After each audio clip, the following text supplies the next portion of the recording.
Today on 15 Minutes With, we're talking to Ged Zalys from Accenture. Ged has years of experience working both in the European and Asian markets, and we talk to him about live commerce and how China is adopting it. We ask him what its potential is like for the Western market, what things businesses should consider before attempting it, and what businesses need to be able to implement it correctly. Ged, you've spent a bit of time in Asia during your time with Accenture. Are you able to tell us a little bit about the trends that you are seeing emerging from Asia with respect to social commerce and live commerce? I think what is happening in Asia, it's a little bit like people do have a perception, at least many that I speak to have a bit of a perception still that, China is still the posters from Shanghai of the 1940s, is that the big, beautiful buildings with the curly roofs as well. But that's really farthest from the truth, because right now it's closer to sci-fi movies that we watch when you're walking across Shanghai, or if you're even in Beijing or Hong Kong as well with the tall high rises. Then you can be walking across the city and you will see a flying QR code above your head that has been created with the drones as well, that you can take your phone and scan, get taken to a website or to download a game or to see some sort of a features. So really the technology is everywhere. You could be sitting in the underground stations and going on a train, and instead of looking out the window and seeing just a tunnel, there is a screen that is giving you advertisements or telling some sort of a story as well. So it's very much closer to science fiction than what a normal traditional perception might be. Where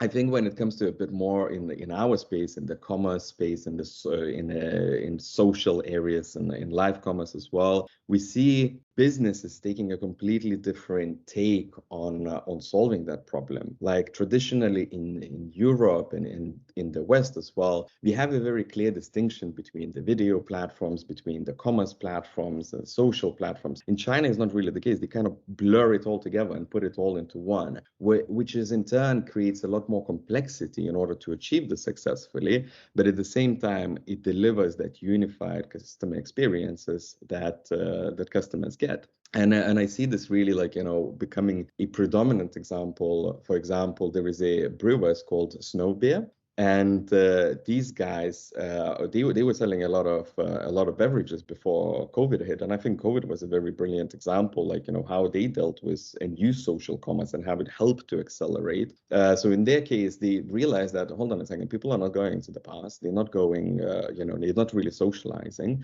How are we going to sustain our business and let alone improve it? But they actually sold over 400 million extra, beverages than they would normally do. And the way they done it, they realized that essentially they got WeChat mini programs. So this is to our Western audiences, WeChat is pretty much our Facebook, YouTube, and other things combined. And they have these little mini programs that allows businesses to create their own unique representation of them, but yet you are still within the same ecosystem of WeChat. And they created this mini program to enable, and they called it a nano influencers, because they realized when there was a limitation added during the COVID, you could only have 10 people or so meeting together. So all of the regular venues and campaigns that they've done in the past, it was really a little bit out the window, and that's not going to work. And they thought, but hold on a second, people are still meeting. They're meeting in a groups of 10. And I think every single group has got a person that is that, motivator. He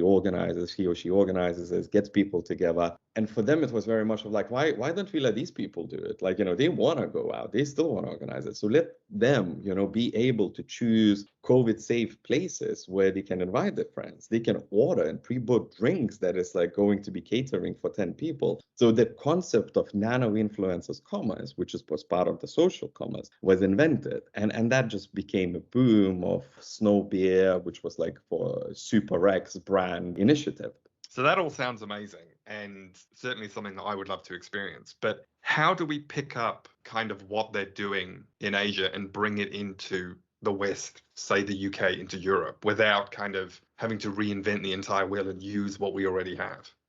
Kind of going to step back a little bit and think about, in order to answer this question, I think the reason why it's happening, right, is why social commerce is happening and how it's applicable for Europe as well. That the decision-making power has shifted from brands to the consumers. That's the fundamental shift of why social commerce is coming into the picture. And instead of businesses focusing on their objectives, now what businesses have to do is start focusing on customer satisfaction.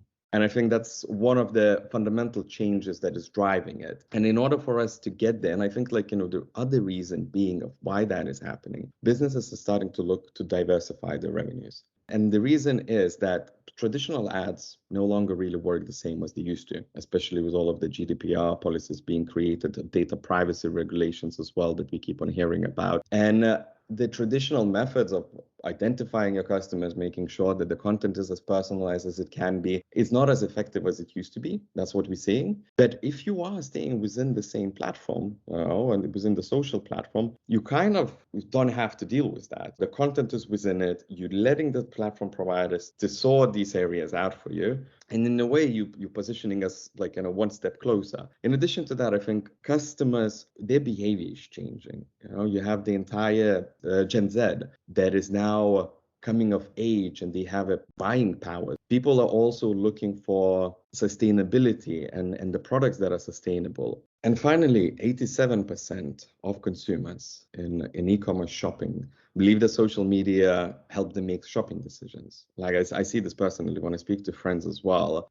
People complain about ads, but I see many people are like, I wouldn't know what is new out there if I didn't get advertised. And I like personalized ads. And some people are completely okay that, their data is being used to give them tailored experience as well. So it's 87% of people that actually think that way of the latest statistics. So there is a huge case in order to get to that point. But I think the problems we're trying to solve and what we need to consider before we get to that is whether we have our business definition in place, what social commerce means to your business, really. In a sense, it's a new channel. And usually the new channels, they're not adopted as fast as you would. It's not it doesn't happen overnight. If you always were brick and mortar, becoming digital takes a lot of time. So you have to define what social commerce is giving to your business. I think that's the number one step of recognizing the importance of it. And then it's really the value case, right? It's what opportunity size is there from the social commerce? What's my return of investment? Because it's not going to come in overnight. You have to actually put some funds behind it and let it nurture it and let it grow until that happens. To let it grow and being nurtured, that is part of your go-to-market strategy as well. How are you going to change your business model? Where are you going to sell? What exactly are you going to sell in order to activate your social commerce? And then finally, I would say is another entity that comes in that is most probably is not very intuitive immediately to existing businesses that are not doing social commerce. You have to have partners. You have to have influencers or KOL, key opinion leaders, in order to promote your brand. And when it goes back to KOLs, it shows that 5 times the number of impressions and engagements are generated for every dollar spent on influencer market as compared to paid ads. So when it comes to influencers, it's a fundamental piece to get it right in order to get that scaling. Ged, that is really, really interesting. I love those stats because they are key business considerations when it comes to actually getting this started. And like you said, pulling those trends out of what we're seeing in Asia, not having to reinvent the wheel completely, but being able to apply it in other settings like in the UK. So aside from all of those points that you touched on, those considerations for getting started, like the business strategy, the plan of where you're actually going to get started with this in terms of platforms and in terms of influencers, are there any obvious markets that you think this is really best applied to? I'm going to be fair with this. It's if you're thinking of selling something outside of apparel, footwear, beauty, jewelry, or CPG in general, right? I don't think it's a suitable area, because think about your audiences and think about who is using these platforms and how relevant it will be, and your reach as well. So my take on that is, if you're in apparel, footwear, beauty, jewelry, or CPG, social commerce is for you. Otherwise, it still needs some time, I guess, to mature. So fast moving consumer goods are really where it's at for social commerce and for live commerce. and then just give it some time from there. And then we'll see other industries and other markets starting to adopt it potentially if it's suitable. Yeah, like, that's would be my initial recommendation, because these are tried and tested industries and we've seen them flourish when they attempted this approach. Other industries, we haven't seen so many success studies, but it doesn't mean that that's not the case. There are three different approaches to this. There is direct, where you actually going into the platform, such as Facebook, Instagrams, right? And you start uploading your products and selling it. That's direct. Then there is affiliates. And affiliates is when I mentioned about the KOLs, they are advertising on your brand,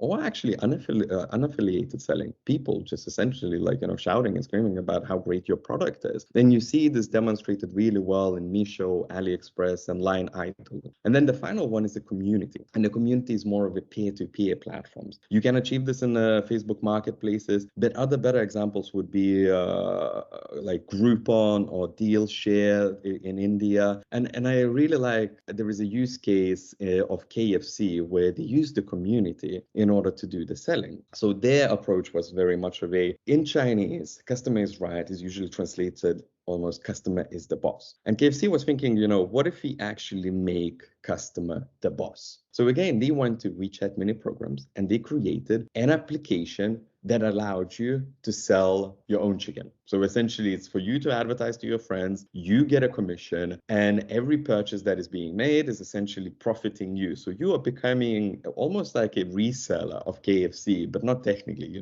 People would go back to KFC stores and pick up the chicken or get it delivered. But you becoming that kind of an owner of your own store and you're reselling it. And they created 2.5 million KFC pocket stores in just 120 days. So going back to your initial question of what is the potential of other industries stepping into this, that, traditionally we would be thinking, so after considering these three approaches, right, there is about some of them, such as Facebook, right, where you're uploading your product and you're allowing to see how it's happening. You don't need to spend too much investment into your other technologies to support it. It's kind of like a testing and planning and seeing whether it gets activated. And you do A/B testing with this. You see how people are reacting with this. Then you have to put like a breaking point that this is go or no go, depending on your hypothesis. So you use your scientific method, you create a hypothesis of what you want to achieve in the next 2 months, and you do this trial and error almost run to see how well it's performing on the given platform. And if so, after 2 months, you should be starting to think about how is this going to integrate into the rest of your ecosystem. If you are new to selling in general, if you've been in a brick and mortar store and haven't went digital, maybe that's it. You just focus on that channel and you grow it. But if you already got an existing digital presence, an e-commerce store as well, then you might want to start considering how the orders captured are going into your order fulfillment process so you can scale and utilize the same operations that you have used in the past from your digital presence and your store, now serving the customers that are coming in from the social commerce channel as well. So hopefully this gives a little bit more of context, Shelley. Absolutely. Thank you so much for that, Ged. So you've given us a ton of information around kind of how to think about this and what you should be considering when you're implementing it, and is it right for your business? Are there any other tips or insights or learnings that you've got for people that really genuinely want to consider social selling as a potential channel for them, that kind of you should probably think about this before you start? I think it's an important one to pick up. It's great when you think about new channels to reach your customers, and there's always a profit that can be added. But at the same time, there is a risk of that it could start cannibalizing your e-commerce website. The traffic from your e-commerce website that you have today might be diverted into the social commerce traffic, and the core digital experience might differ as well, which is not always the bad thing. It's like if you keep the customers in the same environment. Think about it sometimes when you think you forgot something in a different room and you go back to that room and you forget completely why you came to the room. That's almost like, that's how human brain works a little bit, is that, when you change your environment, your brain kind of resets and it's like, okay, so something new must be happening, and you forget what was the purpose of you to coming back there. So there is a value of actually keeping the customers on a single channel instead of flipping them back and forth. And then you are building your social audiences, and there is a huge value in it. There is a new reach, like, acquiring new customers is a lot harder than nurturing existing ones. However, social commerce is giving you that ability to reach out to completely new customers, where you can continue focusing on nurturing your existing customers on your e-commerce and acquire the new customers from your social channels. And I think, finally, I just want to kind of add onto a few more points that people are starting to think in a different ways, like, how it differs from your traditional e-commerce websites and your social commerce. People traditionally has used to look for customer reviews in order to help them make a decision in order to buy it. But with social commerce, now it's customer reviews and influencer reviews as well. Then we go into a different component of product comparisons, right? So people used to just use, like, put them side by side and see which one is better. But now with social commerce, you might be actually relying on your friend's opinion, on what they really think about it. Ged, thank you so much for your time today. All of the insights from what you've seen firsthand, all the way through to what you would recommend for businesses and ultimately for the end user when it comes to social and live commerce. Thank you so much. Thank you, guys. It was really lovely being here. I hope that helps. Thanks, yeah, and we Yes. look forward to having you on again in the future. That was Ged Zalys from Accenture. Social commerce opens you up to new audiences in channels where they love to spend more of their time, and when used in conjunction with influencers and key opinion leaders, makes discovery of your products easier. It may not yet be for everyone, but for those that can, it's a new channel that, when well considered and implemented, can drive engagement and meet the changing needs of customers. Thank you for joining us for this episode of 15 Minutes With. We look forward to having you along on our next one.